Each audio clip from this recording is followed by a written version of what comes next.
What's up guys? Halo, apa kabar Sobat Wangi? Ya, kembali lagi bersama saya Raden Mas. Cerita misteri kali ini akan membagikan cerita dari Mbak Rini, Pati, Jawa Tengah. Ya, lagi-lagi Pati, Jawa Tengah ya. Mungkin dari Sobat Wangi yang ada di luar Pati, di Rembang, mungkin di Jepara, silakan saja. Bahkan di seluruh Nusantara, silakan saja membagikan kisah-kisah cerita-cerita misteri kepada tim Linkseur Wengi Official melalui DM IG Linkseur Wengi Official.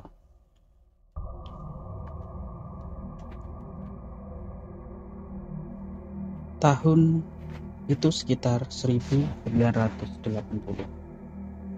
Rini bersama dua orang temannya yaitu Mini dan Sri. Kira-kira mereka saat itu masih berusia 17 tahun. Mereka itu tinggal di sebuah desa yang cukup jauh dari kota.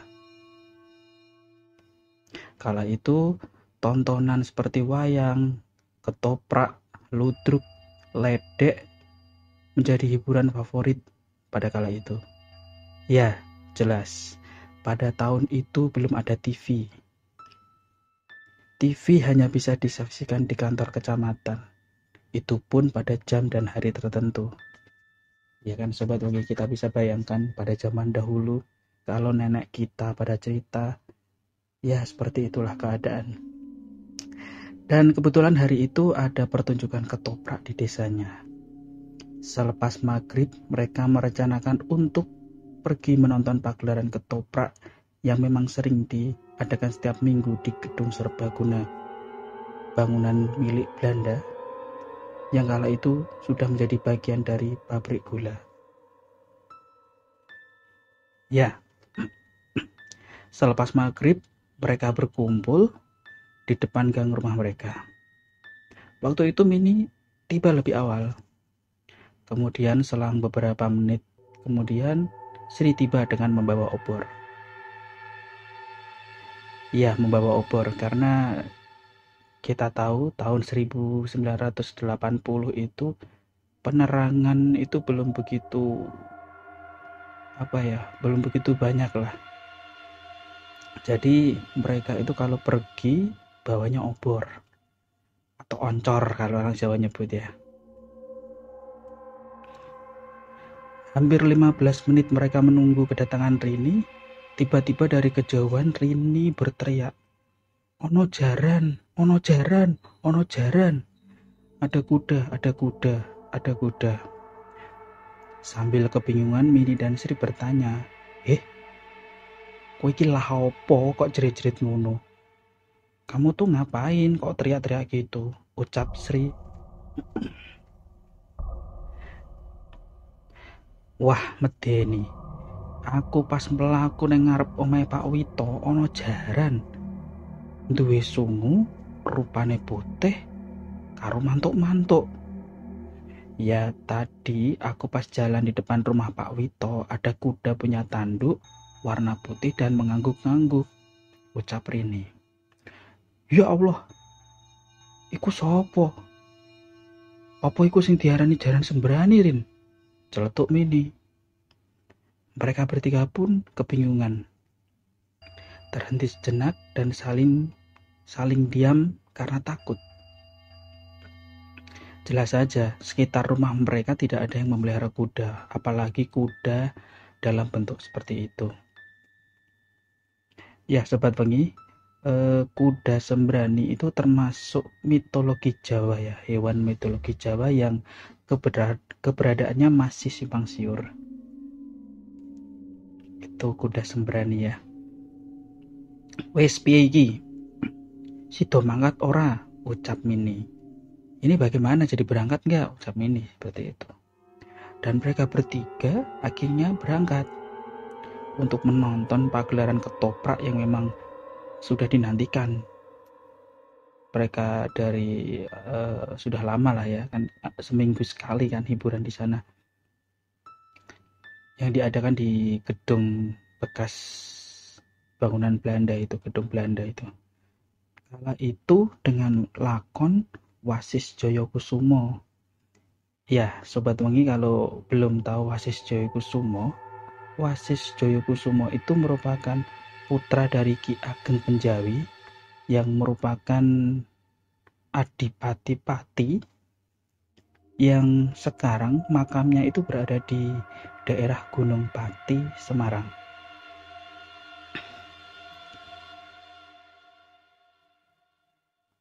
Mereka bertiga akhirnya sampai. Dengan asik mereka melihat pagelaran ketoprak. Banyak sekali warga sekitar maupun masyarakat dari desa sebelah, desa tetangga itu pada datang semuanya, karena kan ini memang hiburan yang mereka tunggu-tunggu lah ya. Belum lama pagelaran mulai, gebrak, sang pemain yang memerankan Adipati tersungkur di atas panggung. Tanpa sebab yang jelas, sang pemeran Adipati dengan terpaksa dibopong oleh para kru ketoprak itu ya. Dan selang beberapa menit dinyatakan meninggal dunia. Ini kejadian yang cukup langka. Pemeran ketoprak masih muda, waktu memerankan menjadi Adipati Wasis Joyokusumo, meninggal dunia. Sontak keadaan menjadi ricuh dan banyak teriakan-teriakan di situ. Penonton terpaksa akhirnya dibubarkan oleh pihak panitia. Biasanya pagelaran itu selesai sekitar pukul 10, namun kali ini hanya sampai jam setengah 9 malam saja. Karena ada sesuatu insiden yang benar-benar mereka tidak harapkan. Rini, Mini, dan Sri pun tidak mengira akan hal itu. Sampai-sampai Rini mengira kejadian ini ada hubungannya dengan kemunculan kuda sembrani yang dia lihat sebelum berangkat tadi. Ya, saat hendak pulang, mereka bertemu dengan Mbah Sariem yang merupakan tetangga mereka, yang kebetulan juga menonton pagelaran itu. Mbah, jenengan nggih mirsani ketoprak nggih? Rini.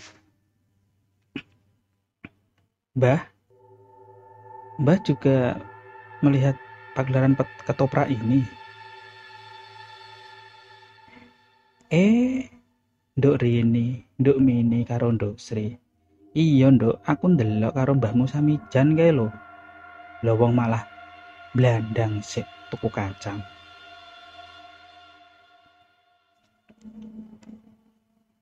Rini, Mini, dan Sri. Iya, saya kesini dengan Mbah Samijan. Itu orang yang sedang pergi membeli kacang. Dan Rini pun bertanya, Mbah, kok medeni nggih? Ngantos wonten sing ninggal niku pripun? Iya, Nduk, ngono iku. Biasane adipatine ora nrimake main ketoprak iku ora sembarangan, kudu ana tirakate. Kuwi wae ya kadang kasil, kadang ora, ucap Mbah Sariem. Ini tak artikan bahasa Indonesia ya, karena nggak ada subtitlenya ya. Bah, kok mengerikan ya, sampai ada yang meninggal seperti itu. Iya, Nduk, itu biasanya sang adipati tidak menerima main ketoprak itu, tidak sembarangan, harus ada tirakatnya. Itu aja bisa berhasil, kadang enggak, ucap Mbah Sariem. Lah dalah jebule ngoten to, Mbah. Setelah mereka beberapa saat ngobrol, mereka pun pamit pulang mendahului Mbah Sariem. Nggih, mpun Mbah, kula pamit riyin. Mbah, saya tak pulang dulu, ucap si Mini. Singkat cerita, setelah itu mereka kan pulang nih. Karena mereka pengen cepat sampai rumah, mereka memutuskan untuk mengambil jalan tembus. Jalan tembus ini semacam jalan tikus lah ya, agar cepat sampai rumah.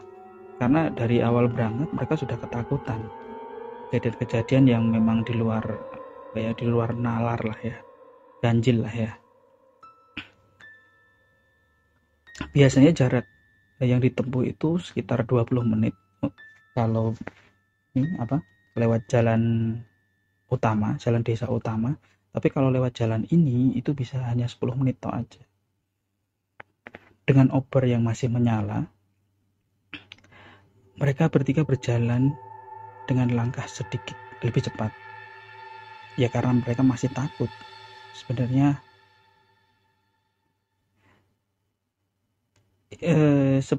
apa ya? Sebenarnya Mbak Rini ini masih sedikit trauma dan dari awal memang nggak mau berangkat karena feelingnya itu memang benar-benar nggak bagus lah hari itu.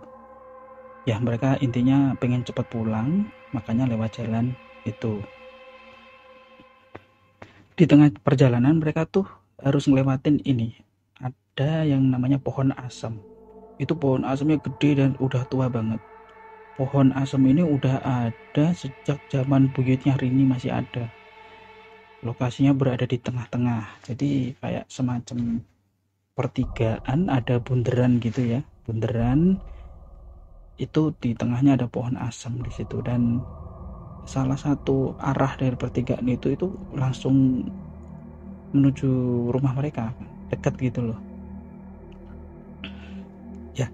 Bisa dibayangin ya Sobat Wengi ya, di tahun 1980 bagaimana kondisi saat itu, pasti ya gelap banget lah ya. Penerangan belum begitu banyak, jadi ya saya sendiri membayangkan ini ngeri-ngeri sedap ya. Ya pas waktu itu sampai di pertigaan itu, Rini, Mini, dan Sri itu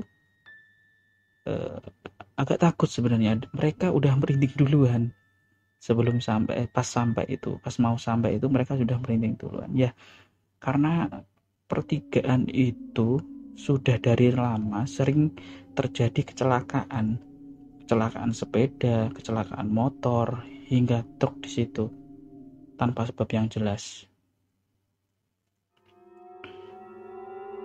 Karena ya memang jalannya itu belum diaspal, dan memang kondisi pada tahun segitu ya memang kayak apa adanya gitu ya dari ceritanya Mbak Rini ini. Dan di dekat pohon asem itu hanya ada tiang listrik, tiang lampu itu pun penerangan dari PG biar nggak terlalu gelap lah di situ. Benar saja, tiba-tiba ada seseorang yang duduk sambil merokok klobot. Ya Sobat Wengi kalau tahu klobot ya, klobot itu rokok yang dilinting dari kulit jagung kalau nggak salah ya. Saat mereka sampai di pertigaan itu, Sirini kembali berteriak. Ada sosok yang memakai baju hitam dan caping bambu dengan wajah separuh merah dan separuh hijau gelap. Pria itu menyapa Rini. Sekondindo. Sontak Rini berlari sambil berteriak, "Ono demit, ono demit." Mini dan Sri otomatis langsung ikut lari pada waktu itu. Mereka berlari dan terus berlari hingga akhirnya cukup lama mereka berlari sampai mereka itu tersadar kalau dari tadi mereka itu hanya berlari muter-muter di pohon asem itu. Untung saja Mbah Sariem dan Mbah Samijan lewat situ. Itu kalau nggak lewat situ bisa tambah tambah serem lagi mungkin ceritanya ya. Dengan kaget Mbah Samijan langsung berlari ke arah mereka. Kowe iki do nopo, Nduk? Dengan wajah ketakutan dan terengah-engah, mereka pun hanya diam. Sejenak mereka beristirahat. Akhirnya